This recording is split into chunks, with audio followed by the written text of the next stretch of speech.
All right, here we are. It is Common Sense Ohio time again. It is that time again to come at you right from the middle. June 21, 2024, Common Sense Ohio, where you can check us out at commonsenseohioshow.com. Why do I say that? Because, that's the convenient, easy place to go look up all the backlog of episodes.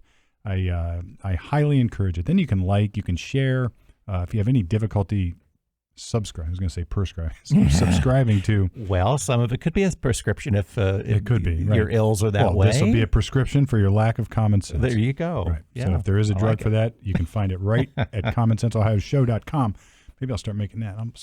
That'll be a slogan here. Prescription. Prescription for common sense. Ooh. Yeah, there you go.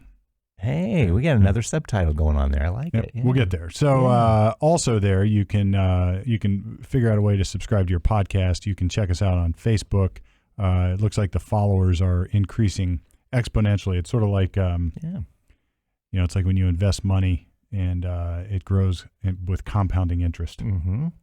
So subscribers are racking up at an alarming rate, so people are interested in common sense, and you should be too. We are brought to you every week, I was going to say every week, then I was going to say week in and week out. I'll say it both.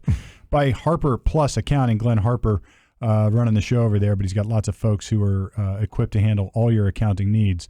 And what's interesting about that practice is that your needs could be vast, and by you, I mean everybody, all of us. Some of us only have a simple tax return. Some of us have a more complicated business structure. I run a small business. Brett, you run a small business. I was just in there this week, and I know exactly what I had to pay this quarter. Doesn't that make you feel warm and fuzzy knowing you got to pay that? I mean, it's. I don't want to pay it, but I know exactly what it is, though. It's such a dubious feeling because at least you know, and at least you know. So you know you got to pay, but at least you know you got to pay. Right. So, but the idea, look, we all know we have to pay taxes, and I would posit this for all Ohioans as well as those across the country. If you folks are not working a small business job where you have an LLC or you own your own show or you're a 1099, maybe a truck driver or something for a living, or W-2, or if you're just W-2, you have no idea how much you pay in tax, and you think you know, but you really don't know, because in order to have an employee, your employer has taxes to pay that you don't even know about, or at least expenses to pay that you don't even know about. Maybe a certain 15%, 7.5%, 15%, something like that. But anyway, it adds up fast. And the idea of having somebody on your side to help you sort it all out, to help you get to a point where not only you know what you have to pay, you feel good about what you have to pay, not because you have to pay it, but you feel good that you have the money. So if I know what I'm going to pay in advance, then I can plan for it in advance. I can put money aside, and I'm doing this. I have a savings account in my business where X dollars goes in regularly because I am worried that I'm going to owe money to the government. And it's not just like random amounts. I know what I need to save. And the idea is if you're getting a big tax return, those of you who think you're getting a big tax return in April and it's like free money, it's your money. You loaned it to the government interest-free. Interest-free, and now they're giving it back to you. Maybe. Right. Exactly. Yeah. It is eye-opening when you go through that process. I know we probably be laboring it a little bit, but but those are the pains of being a small business owner, entrepreneur. Yeah. You've got to go through this stuff. You have to, and if you don't capture the moment and understand how to wrangle with it, you're going to come to every time paying taxes, and you're going to go, where's the money going to come from? Well, and I've seen it time and time again, right? And to finish, I'm going to follow up on that, but to finish the point, it's like if everybody knew how much they really had to pay in tax, there'd be a tax revolt. Mm-hmm. There'd be a revolt. Yeah. And this is maybe relevant for the bigger picture in the country and the state of Ohio, and it will tie into a topic here in a minute about what Ohio wants to do with some money up in Mercer County. But, governments so often run this deficit, and our federal government is so far behind. I mean, we have this, it's not even deficit, it's debt. And it's like we don't just print money, folks. And when you print money, it creates inflation. And it's like we have this problem. And at the same time, you've got the politicians banging the table say, well, the rich people aren't paying their fair share. But in our country, the rich people pay something like 80% of the tax. I mean, in order to live a socialist lifestyle like these folks seem to want, like the Scandinavian countries or the European countries, you have to start heavily taxing the middle class. The guys, the families making $50,000 to $80,000. You've got to really start gouging them for their tax money because It's just not enough money, and you can't just print money and keep spending forever just to get your cause through the ringer. So anyway, and I forget where we were going with the other topic you brought up, but just knowing where it's got, you got to pay it, so you got to be in control of your business. Yeah, you got to be in control of your business. And Harper CPA does that. Yeah, we're back to Harper They Plus. seriously do. Yeah, but if you only have a tax return, they can do that too. Oh yeah, for sure. Yeah, they can do that too, and they can compete with the guys with the signs on the side of the road. So that's Harper Plus. I've always, if anybody hasn't figured it out yet, we are missing Norm's voice from the table. Norm is believe it or not, Norm's a race car driver. Which is like anybody who knows, like you wouldn't think that just by talking to him. I know, because you have this mindset of who and what a race car driver is, and he doesn't fit it. It doesn't seem like Norm. It doesn't really. And I can see Norm's just like, he cuts this big, broad figure. I can see him cramming his body into a small little race car cockpit. And I guess we're not allowed to say that anymore, cockpit. There's one of the airlines is now saying that they can't use that word. Get out of here. Yeah, I forget which one it was. But they're like warning pilots. They're trying to get a more diverse pilot structure, or pilot, I don't know, employee base, and they want to stop using the word cockpit. I don't even know the origin of the word cockpit. Let's figure this out. But I can see, while you're doing that, I can see Norm sort of cramming himself into the cockpit of a race car with like a little tiny helmet. Oh, okay. So what's the origin of cockpit? Well, this is, okay, it comes from cock, which is an old term for small boat, and swain, which is a servant. So simply put, a coxswain is a boat servant. Over time, the title led to the steering compartment of smaller boats, coxswain. But I mean, it would lead to the airplane. What's unwoke about that? I don't know. I mean, the coxswain is the guy at the front of the rowing. Yeah.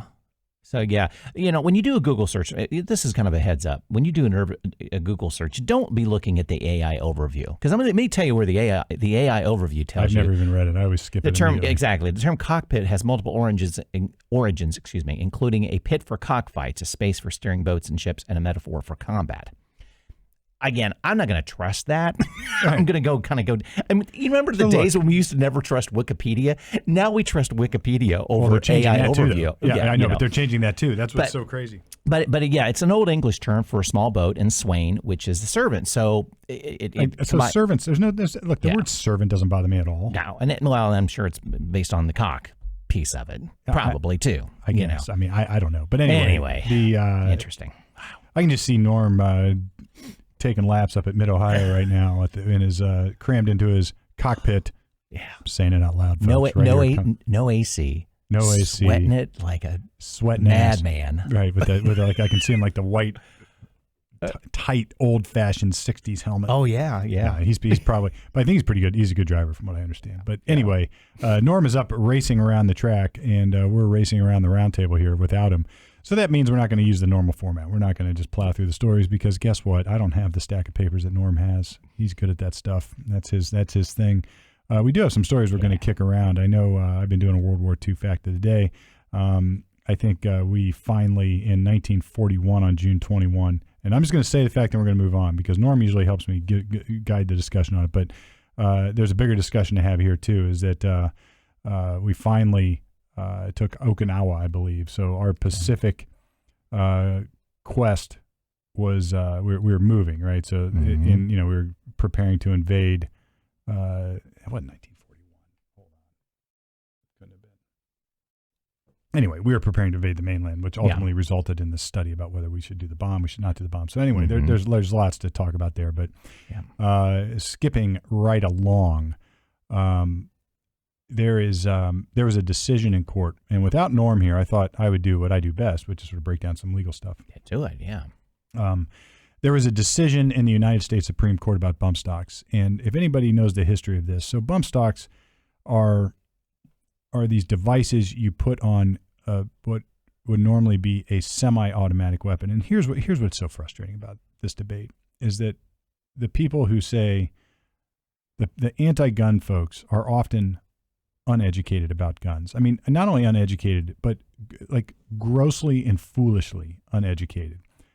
They will call a semi-automatic gun a machine gun. They will call a machine gun a gun. I mean, they have no idea. And look, I'm not it's a different argument to me whether you should have gun control. But if you're gonna wade into those waters, at least understand the terminology, because then what you do on the other side, it's important. It's important. It is for sure. On the other side, you lose credibility when you get up there saying, I think it was Biden or somebody saying, I'm gonna get a 12 gauge shotgun, and I'll defend my give that to your 120-pound spouse, wife, and say, shoot a 12 gauge shotgun with slugs in it and see how you feel about that. It's not. It's stupid. And then I hear people say there's no reason to ever have semi-automatic guns. They should all be outlawed. And I ask people what a semi-automatic gun is. They have no idea. They don't even know. So, but this case sort of digs into it by analyzing the bump stock issue. So let's go back in time. Everybody remembers the Vegas shooting. I think there's even a Netflix or something about it. But the Vegas shooting where that shooter was using a bump stock. So he basically took a normal rifle, a semi-automatic rifle, which requires you to pull the trigger each time to shoot the gun. You just don't have to cock it each time. So you can pull it each time. And the recoil or gas or whatever mechanism in the rifle will cause the slide to go back and chamber a new round. Then you can pull the trigger again. It's different than, say, a bolt action rifle, like think Oswald, where they have to pull a bolt back and put it forward. You don't have to pull the bolt back on a semi-automatic rifle. Gotcha. It is semi-automatic. It requires a pull of the trigger with your finger each time you want to expel a projectile. An automatic rifle, you just pull the trigger once and keep it pulled, and it just goes da da da da da da da da da da da. So with the bump stock, I've never used one or shot one, or I don't know if I've ever seen a gun that has one on it other than pictures. You attach this device, and it bumps and recoils off your body, and it lets you, if you time it correctly, you can sort of make it fire almost as fast, or maybe just as fast, as a machine gun. And you're attaching that to which style of gun you're talking about? To a semi-automatic. To a semi-automatic, okay. And it makes it fire a lot like a machine gun. Okay. But not quite. Before the Vegas shootings, the ATF interpreted the law to say that bump stocks are not machine guns. Okay. All right. After Vegas, under Trump, who said, I'm going to get rid of these bump stocks, if everybody remembers, the ATF all of a sudden reversed its course midstream and said, well, wait a minute, we think these are machine guns. We're going to interpret this law as machine guns. So they basically outlawed bump stocks, which essentially created criminals out of everybody who had one. And under the new interpretation of their rule, if you were in possession of one, you had to go hand it in, get rid of it, and they couldn't sell anymore. Now, here's the case.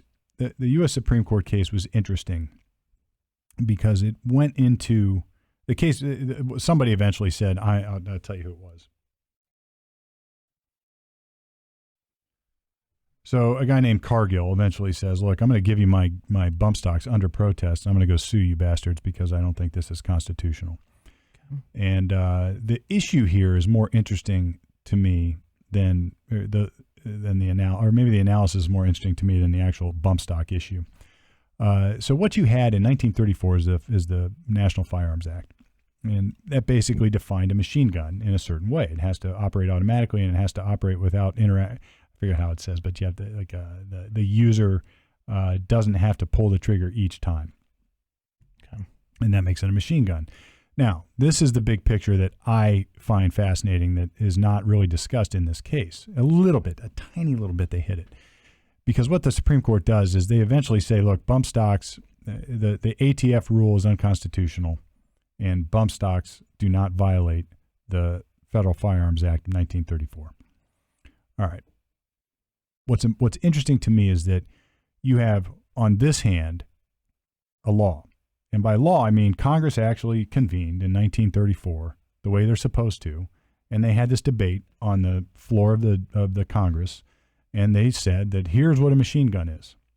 And they signed it. And this is a statute. This is a law. It's in the United States Code. And then on the other hand, people have heard me rail about now for forever is we have what I call the administrative state, who promulgates what we call rules. So the administrative state, ATF, they sit under the hat of the executive branch, the president. The law is written by Congress. So you got rules and you got the law. And anybody, back to taxes, anybody who's done any taxes, you have the United States Code that says, let's say, you shall pay taxes. And then you've got the IRS regulations that are like the piles and piles and piles of crap that interpret the tax rules or the tax law. It's the same here. You've got the Federal Firearms Act says a machine gun is XYZ, and then you've got the ATF saying, well, we think bump stocks before Vegas were not machine guns by this definition. Now we think that they are. And as a criminal defense lawyer, what I have are people getting charged with crimes based on the administrative interpretation of a law. And it gets really, really weird, right? So it's like, what statute am I violating? Well, this is now a machine gun, but before it wasn't. All right. So to me, the fascinating issue is what's the authority of ATF to actually interpret the law this way, and how do we sort it all out? If I had it my way, and ultimately the U.S. Supreme Court sort of agreed, and Alito even wrote a very short dissent that said, Congress, go fix it if you want. You know, all you have to do in Congress is say, this is illegal. Bump stocks are against the law. But they're not going to touch that. They're not going to touch that. Several bills have tried to. They've tried to get several bills passed. They haven't been able to. They don't have the votes. So this is the interesting political debate. So everybody has sort of reduced this to gun control versus the NRA, but that's not really, like, to me. It's more of it's a deeper issue. There is nothing wrong, and I think I read the decision. I didn't see anything mentioned about the Second Amendment. It's not a Second Amendment decision. It is the question. What is interesting about the Supreme Court is they dig into the actual definition of machine gun and what it takes to operate a machine gun under the definition in 1934 versus what a bump stock does. And in a rare sort of factual analysis, the U.S. Supreme Court says, look, ATF can't do this. They've exceeded their authority. They've essentially changed the law with a rule, and they can't do that. They've gone too far.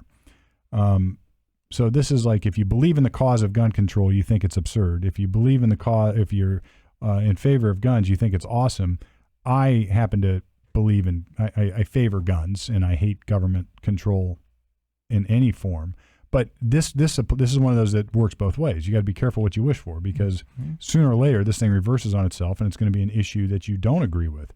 So you can't engineer an outcome and let an administrative body redefine the law just because you like what they said.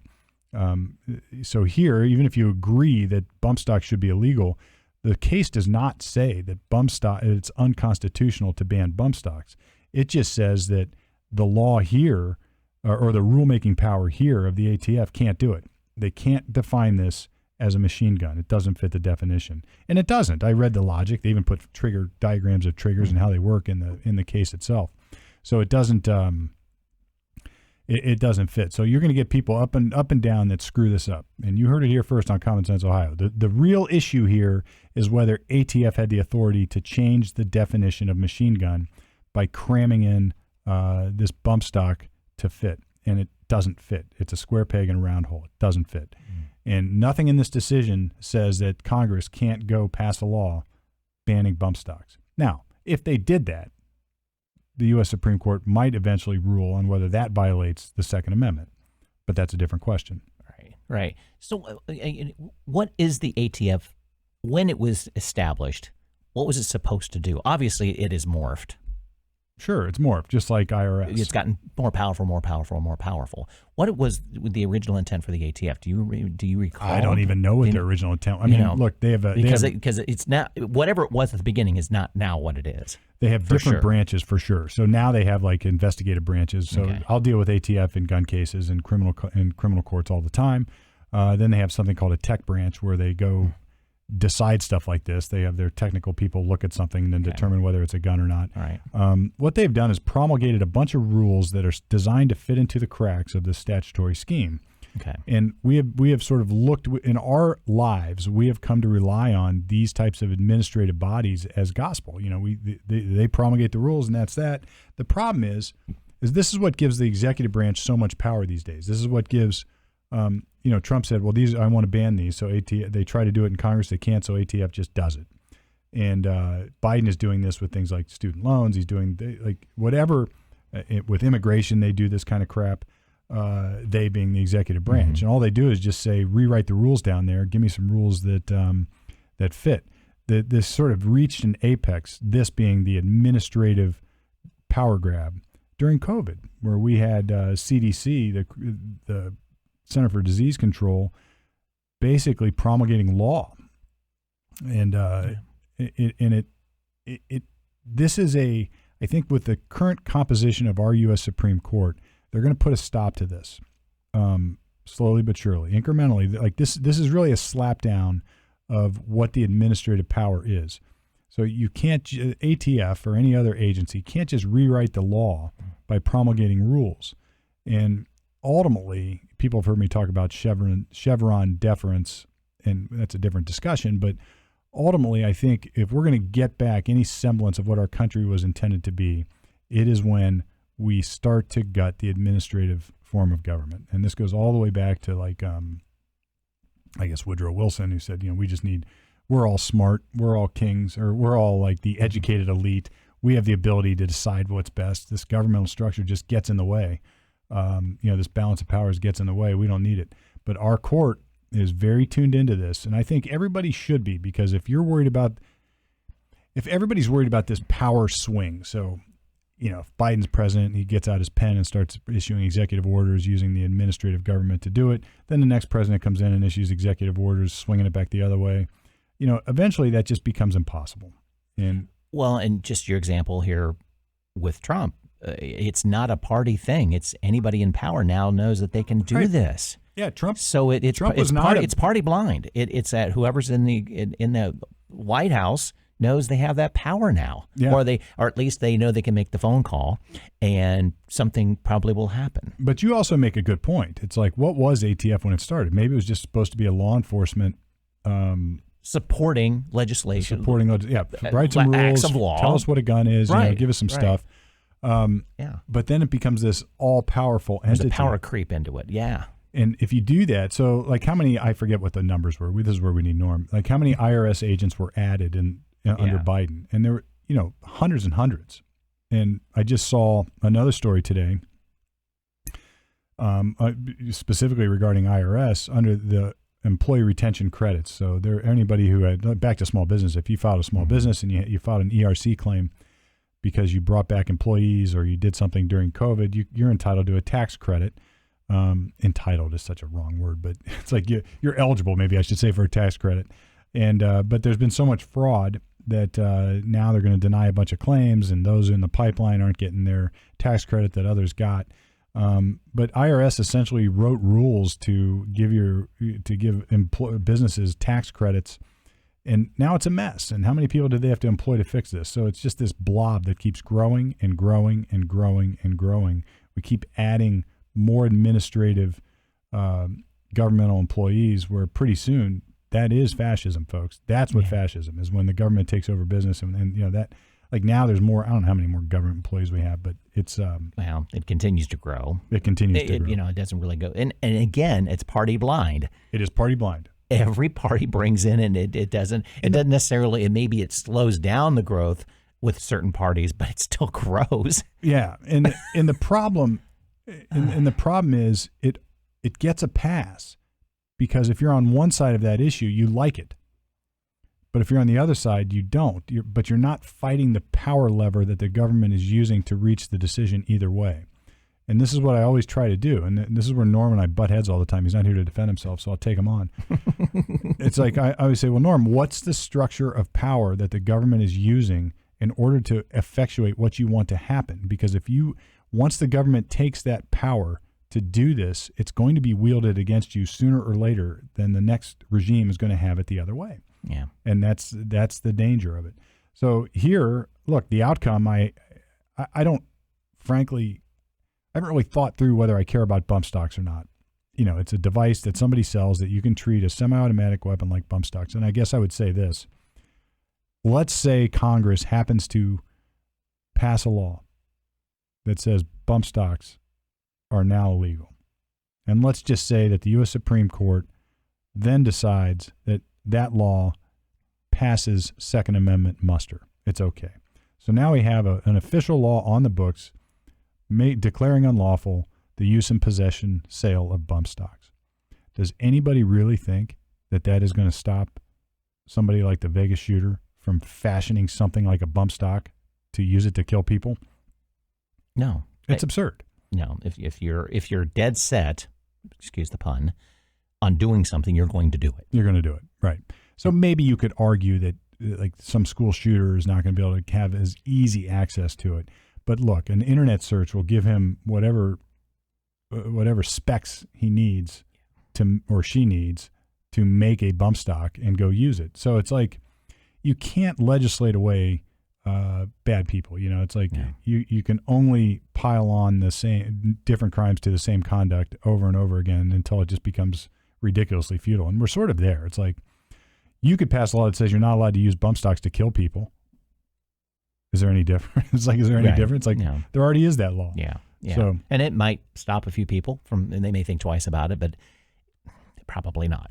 They're already in the mindset. They're mentally ill to that already. But yeah. I guess what I found, the ATF was actually under the IRS. And in 72, ATF was established as a separate bureau within the Treasury Department when the Treasury Department Order 221, effective July 1, 1972, transferred responsibilities of the ATF division of the IRS to the new Bureau of Alcohol, Tobacco, and Firearms. So it's been that recent, if you want to put it that way. I mean, we're going on 50 years. 50 years. But, you know, that's not... interesting. It is interesting. Yeah. So anyway, anybody who cares about the case, it was... Garland, Attorney General, et al. When you ever see et al. in a case, it means others and others, versus Cargill, Cargill. So worthy of a read. And again, sort of interesting in that they took on some factual nuances of how triggers work and whether a trigger pull with a bump stock matches what the definition of machine gun is in the Act. But ultimately, it comes down to this. The ATF doesn't have the power to redefine or to cram a bump stock into the definition of machine gun because Congress passed a law that defined machine gun. Now, nothing in this decision says Congress can't pass another law to include bump stocks in their definition of machine gun. It happens all the time. Happens all the time in state court legislation, all the time. So there's a new device that comes out, they pass a law, and now we have a congressional action that outlaws bump stocks, and it can be tested against the Second Amendment as it should be. But this is a separate issue. And I think, to your point, any news coverage that's to anything like this, really dig deep in regards to seeing if the wording of Second Amendment comes in play. Like you said, there's nothing about Second Amendment in this. We have to start to parse out these news articles and this coverage. Because they're going to make it a gun control versus anti-gun control. They start sliding in these terms of the day, and they think it's a Second Amendment thing, but it's not. They're just... Again, whether it's the journalist doesn't have enough time to really know what they're writing about, or they have an agenda. There's an agenda. One of the whatever, or both. Both. Ignorance, you know. Yeah, both. Because I wouldn't have known a lot about the artillery you're talking about up until right now either. Yeah, automatic, semi-automatic, and such. I learned today. Yeah, I have a plethora of semi-automatic firearms. And I have a plethora of bolt-action firearms or single-action firearms and even double-action firearms like a revolver. I mean, there's all sorts of different. So at least get the definitions right. But what's interesting to me is that the bigger picture I think we're talking about, these government officials claim to be able to solve problems if only they had the authority to do it. Our founding fathers created a governmental structure that limited their authority to do just that. So we operate with this certain inefficiency on purpose because what we don't want is one leader, one group, one person, one cause to reign supreme over everybody. So look, there's a reason why you can't get this passed in Congress. And those who say we should outlaw bump stocks are unwilling to say, well, look, half the country or more doesn't agree with you, right? At least not through their representatives at Congress. So if you can't get it passed, then yeah, I get it. You don't think that we should have bump stocks, but other people do. And even if you think you had the majority, we are not a majority rule government. We're a republic where we elect people to go vote on our behalf in Congress. And every state has 2 senators. And I've heard Obama say this, I think in an interview on a podcast, maybe even with, I forget who it was, but I heard Obama say this, something talking about disbanding the Senate because they don't like it, because the Senate limits power. Because you have a state like pick one that's not densely populated. Idaho has 2 senators. New York has 2 senators. And people that want power to do what they want to do don't like that. So we have this country where we have different people that sort of span the entire continent. So those living in the coast believe differently than those living in Idaho. Certainly do. And, heretofore it's worked because the people living on the coast don't get crammed down policy on those living in Idaho. And this is what federalism is all about. I've told this story before, but I've debated people, and the debater or debatee I was talking to basically said, well, we should just create we're just going to end up in we're going to have different parts of the country where people can just go live under their rules, and then I can go live under my rules. And I said, yeah, we had that. Yeah, wow. It was called states and federalism, and you guys screwed it up. You don't want that. You want to cram down your views on everybody else. And I don't care what side of the political aisle on. You can't do that. You can't do it. Well, and it's I forget who said this today, looking back, in history about, looking at our woes of today, politically, that sort of thing. He says, we've always had this. You go back to 1970s, you go back to 1930s. I mean, we're talking about a machine gun act in 1934. So obviously there was a discussion about this type of artillery in our country that needed to be legislated. And Congress acted. They passed a law. Change it if you don't like it. Right. But they were talking about it nearly 100 years ago. So nothing's new under the sun here that we're talking about. Other than, yes, culturally there's some things that they were addressing differently than was back then. But we have the same problems. One of the scariest things I've read, and it was going back a few years, it was one of the Ivy League law professors either wrote it or was getting interviewed. Can't remember who it was even. But he was making some comment like this. If only we had the power, or let me rephrase it. He says, we need to get this power so we can do things like solve global warming, solve racism, create equity in income throughout the country. And he had this laundry list.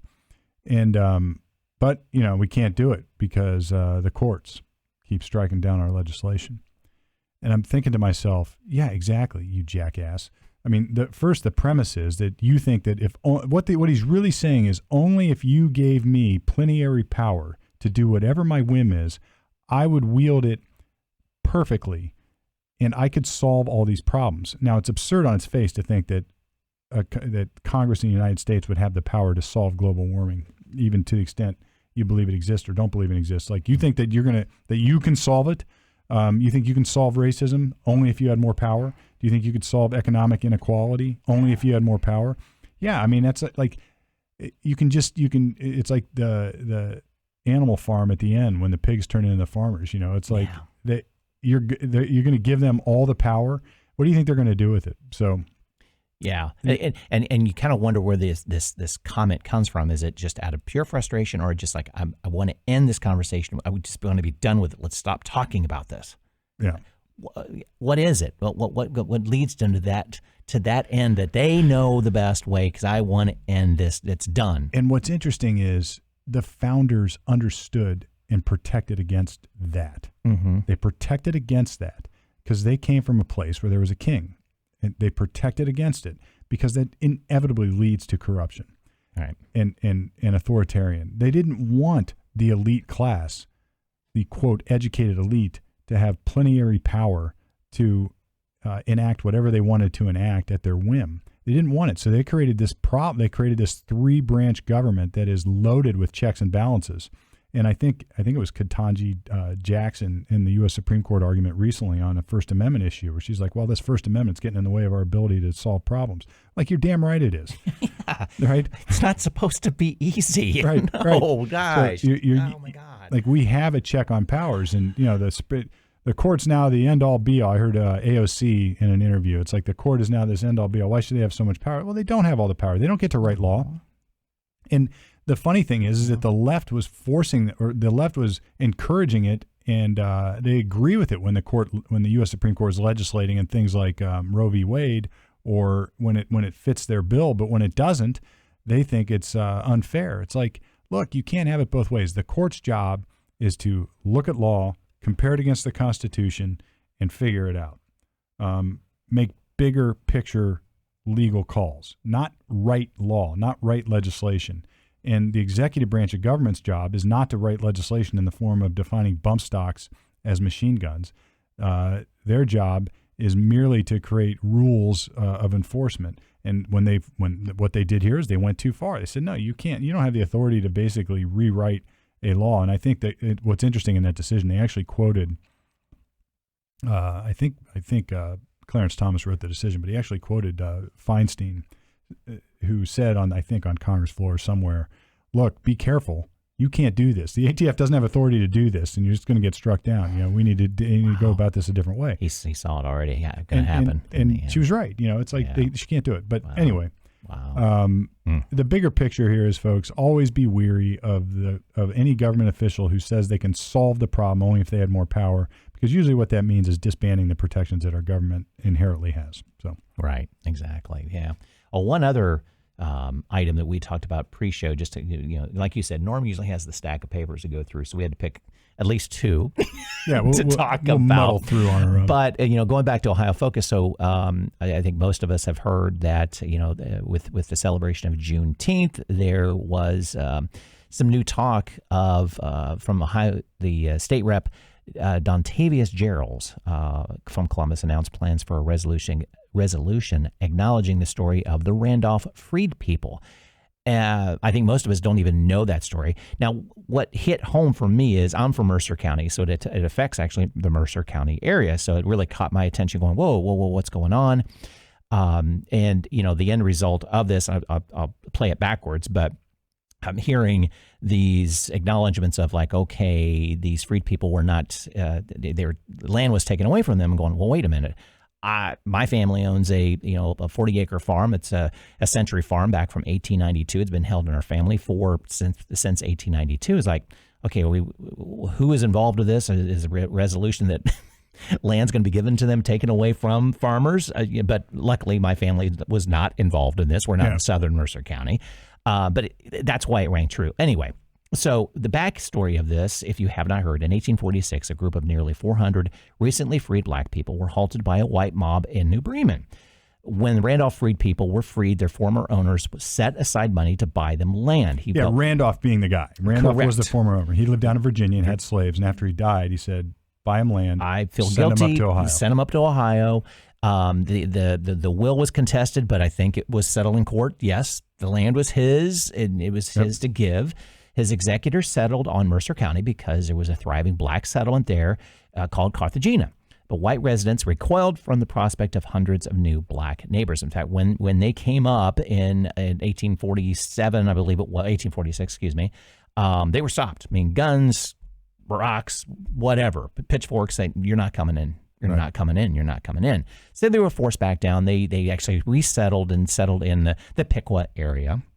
From what in Rossville, I believe that's where a thing. Some Quakers brought them in, so they didn't have to go back down south. They stayed in Ohio. Yep. From the most part, from what we read, they did okay. Of course, they weren't given the land they were supposed to be given. So this has been addressed a few times. So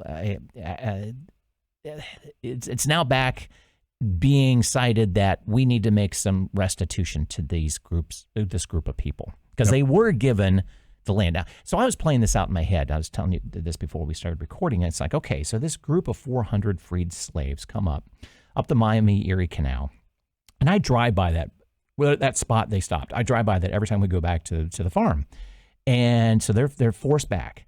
So that land is still sitting there. That 2,000 acres is still sitting there waiting for them. Mm. What happened after that moment then? How did the ownership of that land turn? Did the farmers buy the land from the estate, or they just plop their butts on the 2,000 acres and cut it up? I don't know. Exactly. So it's an interesting. So basically, Randolph sends these folks up, and they're met with a mob, and already in place in Ohio. It's interesting because Ohio was a free state, right? So in theory, and we're this a free state. And think about it. It wasn't a non-racist state. Right, and prior to the Emancipation Proclamation as well. This is prior to the end of everything. Yes, and Ohio was not even it was prior to the Civil War. Right, and right. Ohio is not even it was not a racist free state. It's like we didn't have slavery, but you still had racism. And the landowners up in Mercer said, nuh-uh. And Ohio already had on the books a bond requirement, or something that we would call now black laws, which were designed to keep black folks out. It was designed to prevent this from happening. Now, by and large, I hear or I read that these black laws were not enforced. The one that's at play here was whoever was going to go get this land had to post a bond of $500, which is more than what that was an absurd amount back then. Right. There's no way they would have been able to do it. Right. But Randolph's executor was assured that that wouldn't get enforced. But even after when Ohio heard they were coming, they tried to pass laws that banned black immigrants. They tried to do everything they could to prevent this, and then when all else fails, they meet them with pitchforks and shotguns. It's like and say go away. They went away, and they ended up down near Troy, Ohio, and Piqua, and I guess one of them, a descendant, is now the mayor of they've traced quite a few descendants in regards to what they have done in the community. And they've done some really good stuff. They made do with the second home they thought they were going to have. Yeah. So now the question is, what do you do about it? We've talked about reparations before, and reparations as a general topic is a tough one, because what are you going to do? It's like who's entitled to it, who has to pay, and how does it all work, and what are you going to do? This is a little closer though, because you can actually trace this back maybe a little closer to say, all right, I was my great grandfather was one of the black folks or the descendants here who was entitled to get his 40 acres of land, and I didn't get it. I want it now. In the meantime, like you've said, somebody else has purchased that land probably 10 times over. Probably. It's probably occupied by a generation of families. It's all mostly farmland up there anyway, and it's being used. So now you've got this has become sort of like a political theater a little bit, because it's really an impossible ask to say the government is going to take land from these one family who has now had it, who had nothing at all to do with any of this, the person sitting on that land right now. We're going to take it from that person and give it to another family. And then to expect that to somehow fix anything is absurd. It doesn't. Those are non sequiturs. And then on the other hand, you could say, well, why not? You could. It could be asked for. I think other options that are on the table from what I'm seeing are, obviously, one is that the state sets up some scholarship fund for the descendants. Okay. Another option is, to give them state land. Yeah, but give them some other land. Give them a consolation prize. Right. So here's the problem. That reeks with, what state land does Ohio own? What state land does Ohio own, and who are you taking it from? It's probably parkland. Right. Or mineral rights land. What does the state of Ohio own? And understand, give them the Ohio State University, I guess. Yeah, give them. Yeah. Well, they're not going to give them good land, and whatever they give them is not going to be enough. That. So yeah. So the question is, and then you have to ask: is it Ohio's job to solve this problem? Is it? And it's like this guy, this congressman or this General Assembly member would say, yes, it is. We have to do something. But probably based on the black laws and such that were put in play. Probably, I could see the line. But it's him saying, yes, it's our problem. But couldn't the courts solve it? I don't know. I don't think here's the bottom line: there is no good solution to this problem because slavery sucked, racism sucks. And this kind of crap sucks, and it does, and it's just an awful part of our history that we have to contend with. That's the bad news. The good news is, look, these folks all found a place. Most of them stuck around. Most of them had lives. They might not have been easy lives. Maybe they would have been easier lives. Maybe they would have been harder lives had they got the land. Who knows? We don't know. We don't know. Who knows? Right. And that's not a justification that they should not have gotten it. It's not. Either way. But we don't know that. Yes, correct. We are drawing a conclusion here that I don't think necessarily follows. Had they have gotten the land, they would have been better off. I don't know. Don't know. We don't know. We don't know. And if you play it out, they would have been in a county that they were not welcome, ever welcome, daily. It would have been miserable. It could have been. They might have been hanged by the racist bastards who didn't like them. Or they could have changed the scope of where Mercer County is gone. Maybe they could have changed it completely. They could have. Either way, we don't have the flux capacitor or the flux capacitor. We can't get in the DeLorean and go back in time and fix this. We cannot do it. So in law, typically speaking, we solve such problems with money. And those problems are solved with money through the courts, not the government. And this is the problem, is that when we're asking the Ohio government to solve this problem, That's where it gets dicey because they're doing it with taxpayer money. They're doing it with everybody else, or they're going to do it with an individual's land who now they have to take.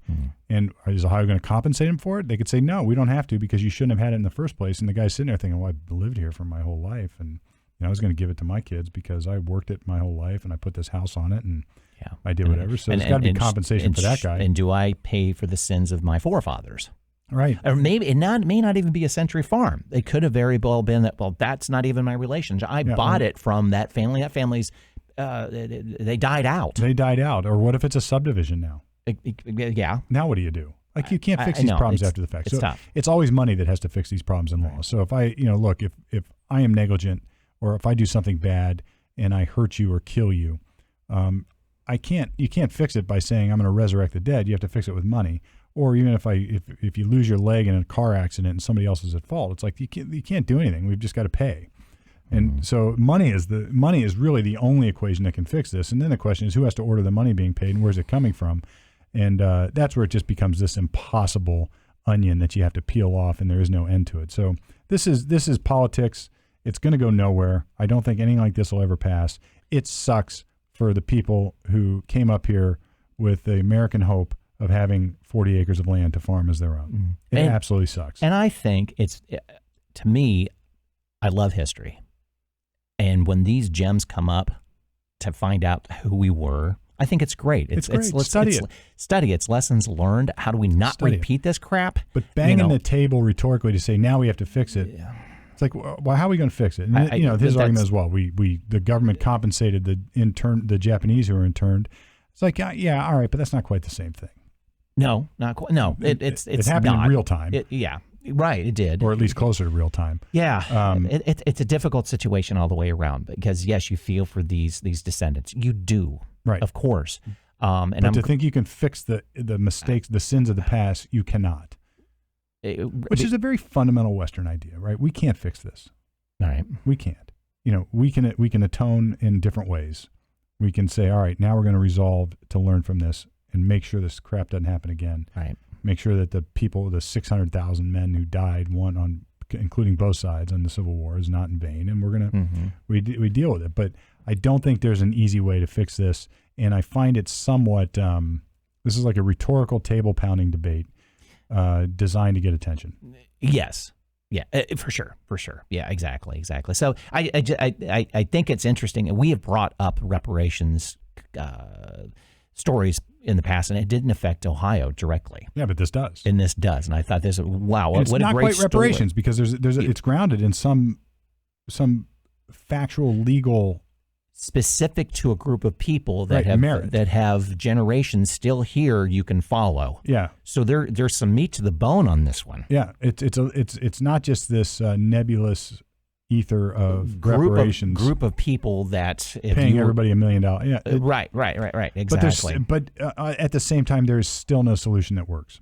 No. There's still no solution that works. So say, for instance, if I fire you wrongfully, you have a duty to mitigate. So you have to go get another job. And then you have to you can't just give up and say, now you owe me everything I would have made on this job. And I hate to, I'm not comparing this horribleness to getting your job. But the point is these people had lives. And they had lives despite this horribleness.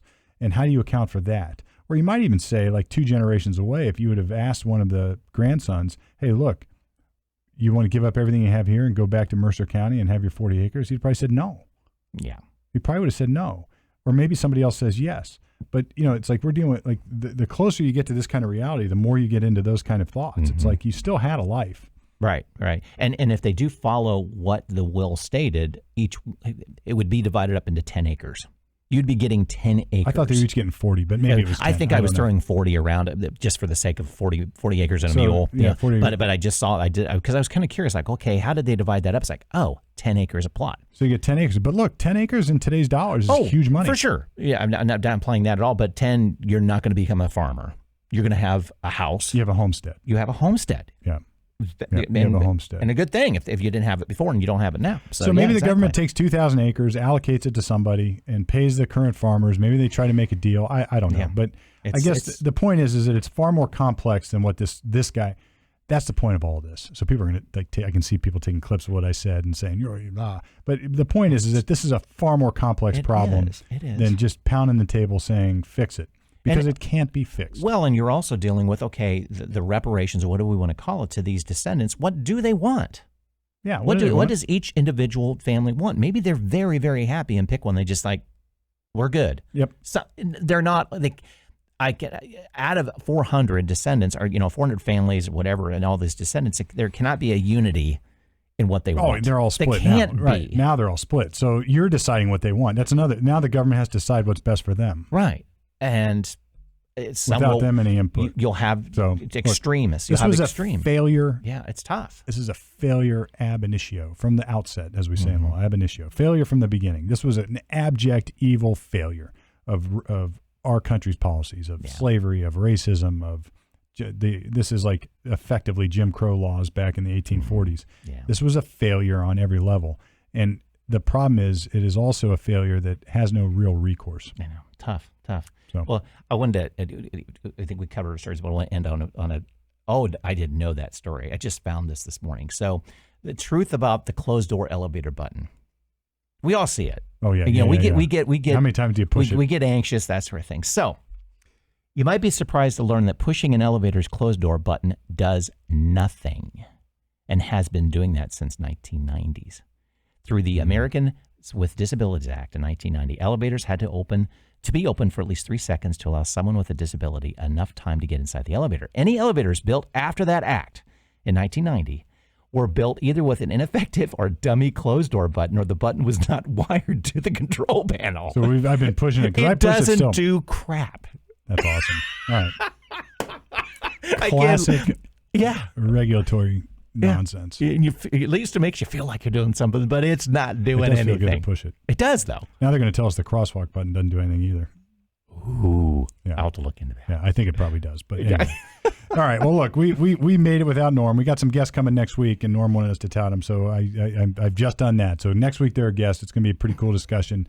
Tune in. I'm not going to tell you who, what, when, or why, because Norm wanted me to. Make you tune in. Right, make you tune in. So this is Common Sense IO, brought to you by Harbor Plus Accounting, coming to you right from the middle, at least until now.